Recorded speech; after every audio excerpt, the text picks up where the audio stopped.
Hello everyone and welcome to today's creepypasta video. So I'm just gonna give a bit of a apology for my sound if my voice sounds a bit weird. I'm recovering from quite a bad cold. I'm over the worst of it now, but I do apologise in advance if I have a slight sniffle or cough. I do have water in me. I just really miss making videos, and this creepypasta that I'm gonna be talking about today is one that I've been wanting to go through for a bit. I just haven't really had the time because it's a bit more of a longer sort of one.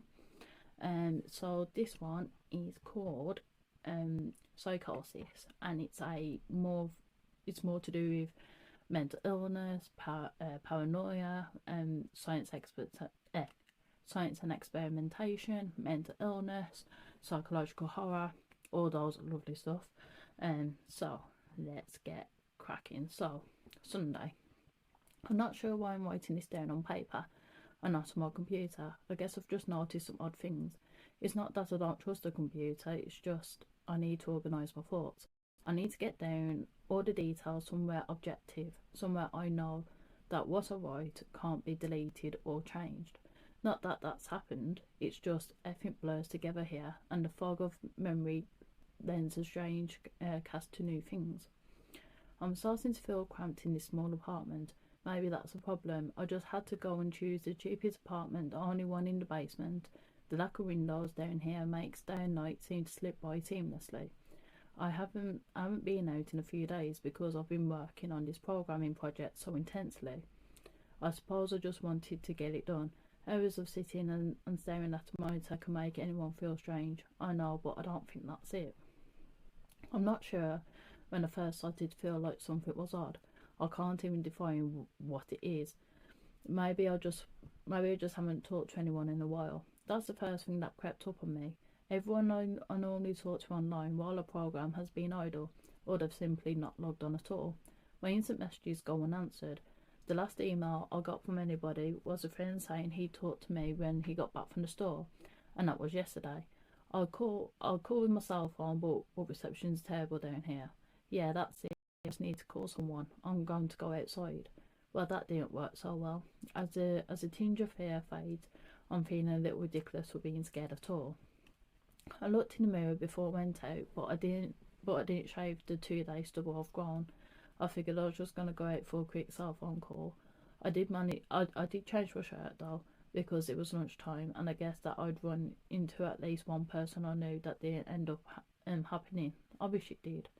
When I went out, I opened the door to my small apartment slowly. A small feeling of apprehension had somehow already lodged itself in me. For some indefinable reason, I chalked it up to not spoken to anyone but myself for a day or two. I peered down the dingy grey hallway, made dingier by the fact that it was a basement hallway. On one end, a large metal door led to the building's furnace room. It was locked, of course.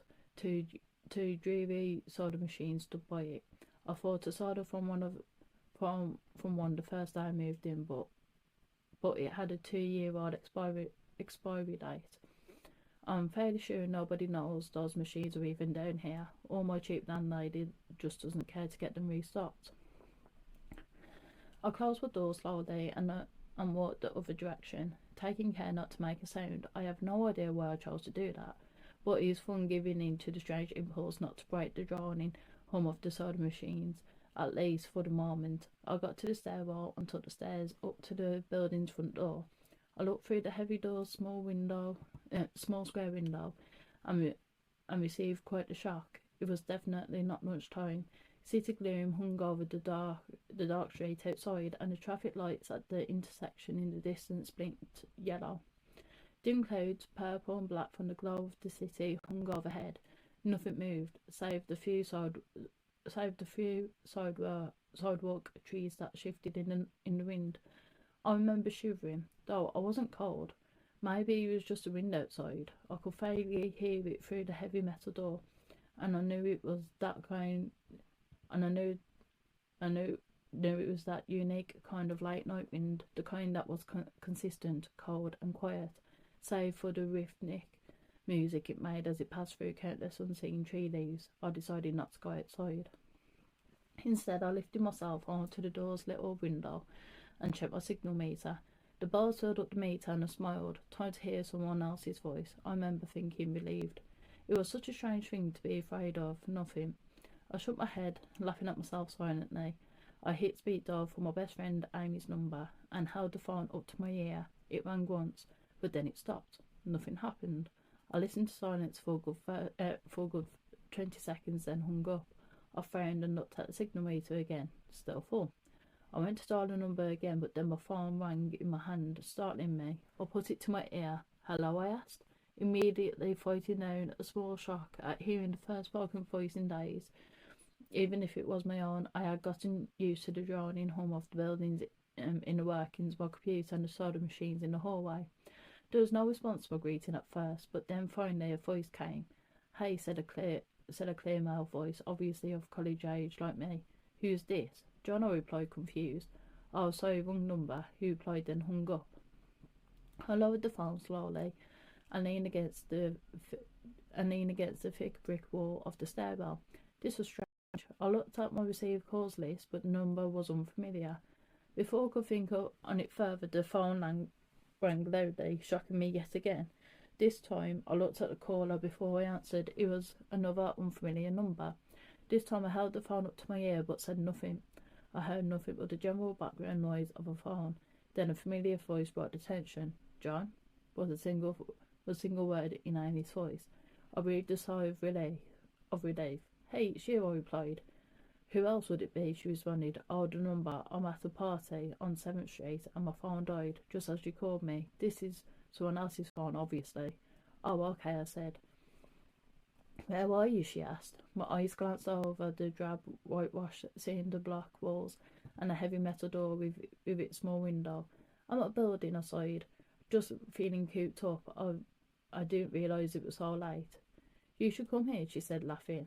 No, I don't feel like looking for some strange place by myself in the middle of the night, I said, looking out the window at the silent windy street that secretly scared me just a tiny bit. I think I'm just gonna keep working or just go to bed. Nonsense, she replied. I can come get you. Your building is close to 7th Street, right? How drunk are you? I asked light-heartedly. You know where I live? Oh, of course, she said abruptly. I guess I can't get there by walking, huh? You could if you wanted to wait half an hour, I told her. Right, she said. Okay, have to go. Good luck with your work. I lowered the phone once more, looking at the numbers flash as the call ended. Then the droning silence suddenly reasserted itself in my ears. The two strange calls and the eerie street outside just drove home my aloneness in this empty stairwell. Perhaps from having seen too many scary movies, I had the sudden inexplicable idea that something could look in the door's window and see me, some sort of horrible entity that hovered at the edge of aloneness, just waiting to creep up on unsuspecting people that strayed too far from other human beings. I heard the fear was irrational, but nobody else was around, so I jumped down the stairs, ran down the hallway, into my room, and closed the door as swiftly as I could, while still staying silent. Like I said, I feel a little ridiculous for being scared of nothing, and the fear was already faded. Writing this down helps a little. It makes me realise that nothing is wrong. It filters out half-formed thoughts and fears and leaves only cold, hard facts. It's late. I got a call from a wrong number and Amy's phone died, so she called me back from another number. Nothing strange is happening here. Still, there was something a little off about that conversation. I know it could have just been the alcohol she had, or was it even her that seemed off to me? Or was it? Yes, that was it. I didn't realise it until this moment. Writing these things down, I knew writing things down would help. She said she was at a party, but I only heard silence in the background. Of course, that doesn't mean anything in particular, as she could have just gone outside to make the call. No, that couldn't be it either. I didn't hear the wind.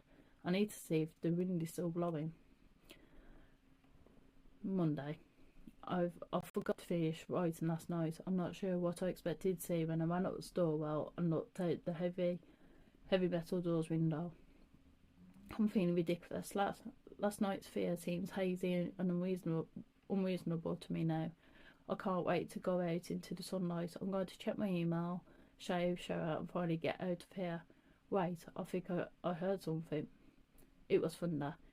That whole sunlight and fresh air thing didn't happen. I went out to the stairwell and up the stairs only to find disappointment. The heavy metal door's little window showed only flowing water as torrential rain slammed against it. Only a very dim, gloomy light filtered in through the rain, but at least I knew it was daytime, even if it was grey, sickly, wet day. I tried looking out the window and waiting for lightning to illuminate the gloom, but the rain was too heavy and I couldn't make out anything more than vague shapes, moving at odd angles in the waves washing down the window. Disappointed, I turned around, but I didn't want to go back to my room. Instead, I wandered further up the stairs, past the first floor and the second. The stairs ended at the third floor, the highest floor in the building. I looked through the glass that ran up the outer wall of the stairwell, but it was that water, thick kind that scatters the light. Not that there was much to see through. Not that there was much to see through the rain to begin with. I opened the stairwell door and wandered down the hallway. The 10 or so thick wooden doors, painted blue a long time ago, were all closed. I listened as I walked, but it was the middle of the day, so I wasn't surprised that I heard nothing but the rain outside. As I stood there in the dim-lit hallway, listening to the rain, I had a strange, fleeting impression that the doors were standing like silent granite monoliths, erected by some ancient civilization for some unfathomable guardian purpose. Lightning flashed, and I could have sworn that, just for a moment, the old grainy blue wood looked just like rough stone. I laughed at myself for letting my imagination get the best of me, but then it occurred to me that the dim gloom and lighting must mean there was a window somewhere in the hallway. A vague memory surfaced, and I suddenly recalled that the third floor had an alcove and an inset window halfway down the floor's hallway. Excited to look out into the rain and possibly see another human being, I quickly walked over to the alcove, finding the large thin glass window. Rain washed down it as the front door's window, but I could open this one. I reached a hand out to slide it open, but hesitated. I had the strangest feeling that if I opened that window, I would see something absolutely horrifying on the other side.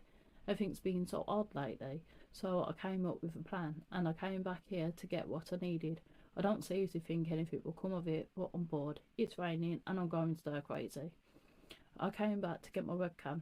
The cord isn't long enough to reach the third floor by any means, so I said I'm going to hide it between the two soda machines in the dark end of my basement hallway. Wound the wire along the wall and under my door, and put black duct tape over the wire to blend it in with the black plastic strip that runs along the base of the hallway walls. I know this is silly, but I don't have anything there to do. Well, nothing happened. I popped open the hallway to stairwell door, stilled myself, then flung the heavy door wide open and ran like hell. Then I stairs to my room and slammed the door. I watched the webcam on my computer intently, seeing the hallway outside my door and most of the stairwell. I'm watching it right now, and I don't see anything interesting. I just wish the camera's position was different so that I could see out the front door. Hey, somebody's online. I got out and ordered a less functional webcam that I had in my closet to video chat with my friend online. I couldn't really explain to him why I wanted to video chat, but it felt good to see another person's face. He couldn't talk very long, and we didn't talk about anything meaningful, but I feel much better. My strange fear was almost past. I would feel completely better, but there was something odd about our conversation. I know that I've said that everything seems odd, but still, he was very vague in his responses. I can't recall one specific thing that he said, no particular name or place or event, but he did ask for my email address to keep in touch. Wait, I just got an email. I'm about to go out. I just got an email from Amy that asked me to meet her for dinner at the place we usually go to. I do love pizza, and I've just been eating random food from my poorly stocked fridge for days, so I can't wait. Again, I feel ridiculous about the odd couple of days I've been having. I should destroy this journal when I get back. Oh, another email. Oh my god, I I almost left the email and opened the door. I almost opened the door. I almost opened the door, but I read the email first. It was from a friend I hadn't heard from in a long time, and it was sent to a huge number of emails that must have been every person he had saved in his address list. It had no subject, and it said simply, "Seeing with your own eyes, don't trust them." They. What the hell is that supposed to mean? The word shocked me, and I keep going over and over them. Is it a desperate email sent just as something happened? The words are obviously cut off without finishing. On any other day, I would have dismissed this as spam from a computer virus or something, but the words, "seeing with your own eyes," I can't help but read over this journal and think back on the last few days and realise that I have not seen another person with my own eyes or talked to another person face to face. The webcam conversation with my friend was so strange, so vague, so eerie. Now that I think about it, was it eerie or is it fear clouding my memory? My mind toys with the progression of events I've written here, pointing out that I have not been presented with one single fact that I did not specifically give out unsuspectedly. The random wrong number that got my name, and the subsequent strange return call from Amy, the friend that asked for my email address. I messaged him first when I saw him online, and then I got my first email a few minutes after that conversation. Oh my god, that phone call with Amy. I said over the phone, I said that I was within half an hour's work of 7th Street. They know I'm near here. What if they're trying to phone me? Where is everyone else? Why haven't I seen or heard anyone else in days? No, this is crazy. This is absolutely crazy. I need to calm down. This madness needs to end. I don't know what to think. I went about my apartment ferociously, holding my cell phone up to every corner to see if I got signal through the heavy walls. Finally, in the tiny bathroom near one scene corner, I got a single bar. Holding my phone there, I sent a text message to every number in my list. Not wanting to betray anything about my unfounded fears, I simply sent, You seen anyone face to face lately?" At that point, I just wanted any reply back. I didn't care what the reply was, or if I embarrassed myself. I tried to call someone a few times, but I couldn't get my head up high enough. And if I brought my cell phone down even an inch, it lost signal. Then I remembered the computer and rushed over to it, instant messaging everyone online. Most were idle or away from their computer. Nobody responded. More messages grew more frantic, and I started telling people where I was and to stop by in person for a house of barely passable reasons. I didn't care about anything by that point. I just needed to see another person. I also tore apart my apartment, looking for something that I might have missed, some way to contact another human being without opening the door. I know it's crazy, but it's unfounded. And I know it's unfounded. But what if? I just need to be sure. I taped the phone to the ceiling in case. Tuesday, the phone rang, exhausted from last night's rampage. I must have fallen asleep. I woke up to the phone ringing and ran into the bathroom. Stood on the toilet and flipped open the phone taped to the ceiling. It was Amy, and I feel so much better. She was really worried about me and apparently had been trying to contact me since the last time I talked to her. She's coming over now, and yes, she knows where I am without me telling her. I feel so embarrassed. I am definitely throwing this journal away before anyone sees it. I don't even know why I'm writing in it now. Maybe it's just because it's the only communication I've had at all since God knows when. I look like hell too. I looked in the mirror before I came back in here. My eyes are sunken, my stubble is thicker, and I just look generally unhealthy. My apartment is trashed, and I'm going to clean it up. I think I need someone else to see what I've been through. These past few days have not been normal. I am not one to imagine things. I know I've been a victim of extreme probability. I'll probably miss seeing another person a dozen times. I just happened to go out when it was late at night or the middle of the day when everyone was gone. Everything's perfectly fine. I know this now. Plus, I found something in the closet last night that has helped me tremendously. A television. I set it up just before I wrote this, and it's on in the background. Television's always been an escape for me. It reminds me that there's a world behind these dingy brick walls. I'm glad Amy's the only one that responded to me after last night's frantic pestering of everyone I could contact. She's been my best friend for years. She doesn't know it, but I count the day that I met her among one of the few moments of true happiness in my life. I remember that warm summer day fondly. It seems a different reality from this dark, rainy, lonely place. I feel like I spent days sitting in that playground, much too old to play, just talking to her and hanging around doing nothing at all. I still feel like I could go back to that moment sometimes, and it reminds me that this damn place is not all that there is. Finally, I knock on the door. I thought it was odd that I couldn't see her through the camera. I hid between the two soda machines. I figured that they was just bad positioning, like when I couldn't see out the front door. I should have known. I should have known. After the knock, I yelled through the door jokingly that I had a camera between the soda machines because I was embarrassed myself that I had taken this paranoia so far. After I did that, I saw her image walk over to the camera and looked down at it. She smiled and waved. Hey, she said to the camera brightly, giving it a ruby look. It's weird, I know, I said in the mic attached to my computer. I've had it a few days. Must have, she replied. Open the door, John. I hesitated, but how could I be sure? Hey, humour me a second here, I told her through the mic. Tell me one thing about us, just prove to me you're you. She gave the camera a weird look. Alright, she said slowly. We met randomly at a playground when we were both way too old to be there. I sighed deeply as reality returned and fear faded. God, I've been so ridiculous. Of course it was Amy. That day wasn't anywhere in the world except in my memory. I'd never mentioned it to anyone, not out of embarrassment, but out of a strange secret nostalgia, and a longing for those days to return. If there was some unknown force at work trying to trick me as I feared, there was no way they could know about that day. Haha, alright, I'll explain everything, I told her. Be right there. I went to my small bathroom and fixed my hair as best as I could.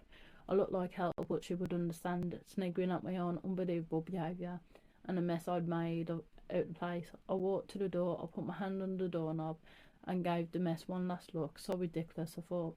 My eyes traced over the half-eaten food lying on the ground, the overflowing trash bin, and the bed I'd tipped to the side looking for God knows what. I almost turned to the door and opened it, but my eyes fell on one last thing, the old webcam, the one I used for that eerily vacant chat with my friend. Its silent black sphere lay haphazardly tossed to the side, its lens pointed at the table where this journal lay. An overwhelming terror took me as I realised that if someone could see me through that camera, it would have seen what I just wrote about that day. I asked her for any one thing about us, and she chose the only thing in the world that of course they or it did not know, but it did. It did know. It could have been watching me the whole time. I didn't open the door. I screamed. I screamed in uncontrollable terror. I stomped on the old webcam on the floor. The door shook, and the doorknob tried to turn, but I didn't hear Amy's voice through the door. Was the basement door made to keep out drafts too thick, or was Amy not outside? What could have been trying to get in, if not her?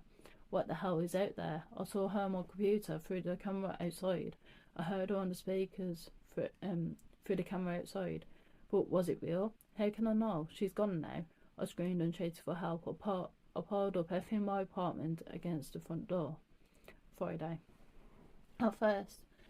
At least I think it's Friday, I broke everything electronic. I smashed my computer to pieces.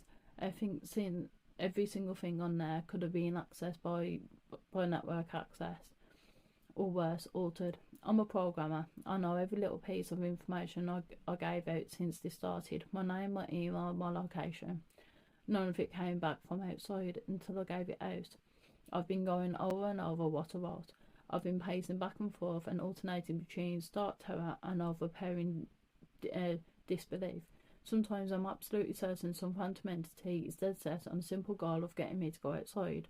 Back to the beginning with the phone call from Amy. She was effectively asking me to open the door and go outside. I kept running it through my head. One point of view says I've acted like a madman, and all of this is an extreme convergence of probability. Never going outside at the right times by pure luck, never seeing another person by pure chance, getting a random nonsense email from some computer virus at just the right time. The other point of view says that extreme convergence of probability is the reason that Whatever's out there hasn't got to me already. I keep thinking I never opened the window on the third floor. I never opened the front door until that incredibly stupid stunt with the hidden camera, after which I ran straight to my room and slammed the door. I haven't opened my own solid door since I flung open the front door of the building. Whatever's out there, if anything's out there, never made an appearance in the building before I opened the door. Maybe the reason wasn't in the building already was that it was elsewhere getting everyone else, and then it waited until I betrayed my existence by trying to call Amy. A call which didn't work until it called me and asked me my name. Terror literally overwhelms me every time I try to fit the pieces of this nightmare together. That email short, cut off. Was it from someone trying to get word out? Some friendly voice desperately trying to warn me before it came? Seen by my own eyes, don't trust them. Exactly what I've been so suspicious of. It could have masterful control of all things electronic, practicing its insidious deception to trick me into going outside. Why can't it get in? It knocked on my door. It must have some solid presence. The door. The image of those doors in the upper highway as a guardian one of this flashed in my mind every time I trace his path for thoughts. If there is some phantom entity trying to get me to go outside, maybe it can't get through the doors. I keep thinking back over all the books I've read or movies I've seen, trying to generate some explanation of this. Doors have always been such intense folly of human imagination, always seen as boards or portals of special importance. Or perhaps the door is just too thick. I know I couldn't bash through any of the doors in this building, let alone the heavy basement ones. Aside from that, the real question is, why does it even want me? If it just wanted to kill me, it could do it in any number of ways, including just waiting till I starve to death. What if it doesn't want to kill me? What if it has some far more horrific fate in store for me? God, what can I do to escape this nightmare? I knock on the door. I told the people on the other side of the door, I need a minute to think and I'll come out. I'm really just writing this down so I can figure out what to do.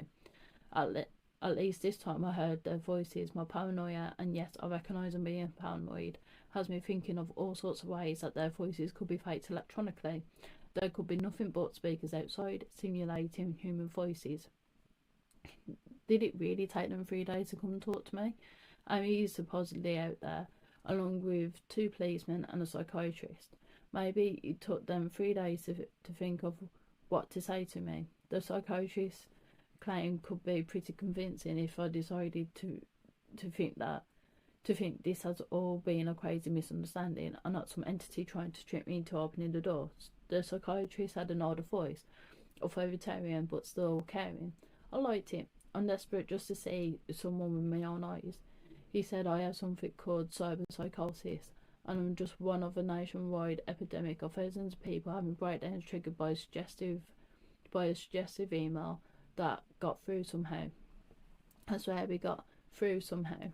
I think he means spread throughout the country inexplicably, but I'm incredibly suspicious that the entity slipped up and revealed something. He said I am part of a wave of emergent behaviour, that a lot of other people are having the same problem with the same fears even though we've never communicated.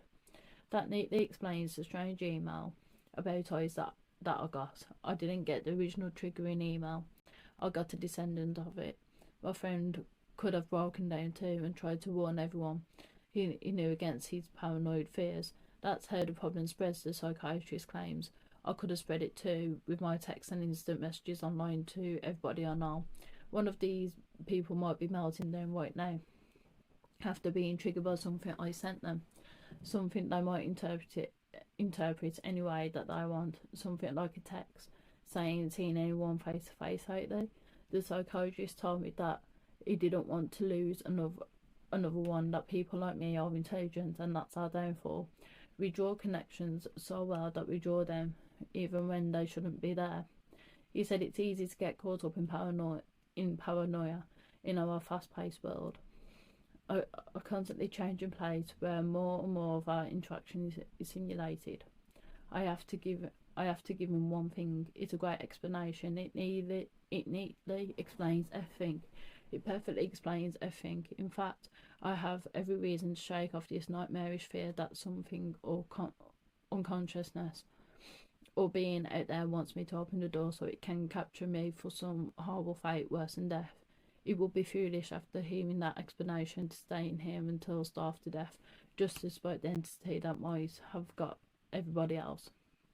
It would be foolish to think that after hearing that explanation I might be one of the last people left alive on an empty world, hiding in my secure basement room, spitting some unthinkable deceptive entity just by refusing to be captured. It's a perfect explanation for every single strange thing I've seen or heard, and I have every reason in the world to let all my fears go and open the door. That's exactly why I'm not going to. How can I be sure?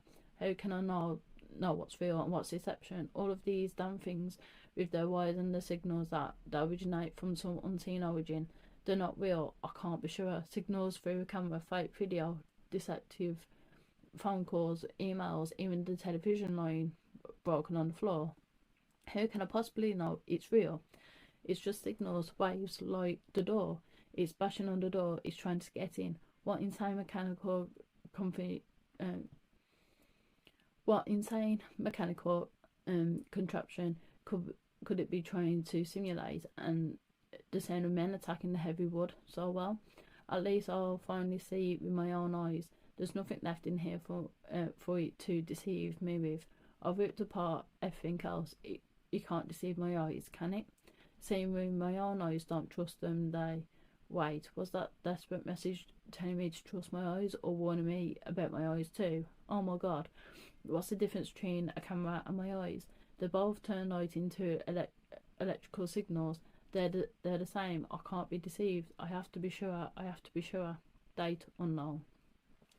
I calmly asked for paper and a pen, day in and day out, until it finally gave them to me. Not that it matters. What am I going to do? Pop my eyes out? The bandages feel like part of me now. The pain is gone. I figured this will be one of my last chances to write legibly. As without my sight to correct mistakes, my hands will slowly forget the motions involved. This is a sort of self-indulgence, this writing. It's a relic of another time, because I'm certain everyone left in the world is dead, or something far worse. I sat against the padded wall day in and day out. The entity brings me food and water. It masks itself as a kind nurse, as an unsympathetic doctor. I think it knows that my hearing has sharpened considerably now that I live in darkness. It fakes conversations in the hallways on the off chance that I might overhear. One of the nurses talks about having a baby soon. One of the doctors lost his wife in a car accident. None of it matters. None of it is real. None of it gets me, not like she does. That's the worst part, the part I almost can't handle. The thing comes to me, masquerading as Amy. Its recreation is perfect. It sounds exactly like Amy, feels exactly like her. It even produces a reasonable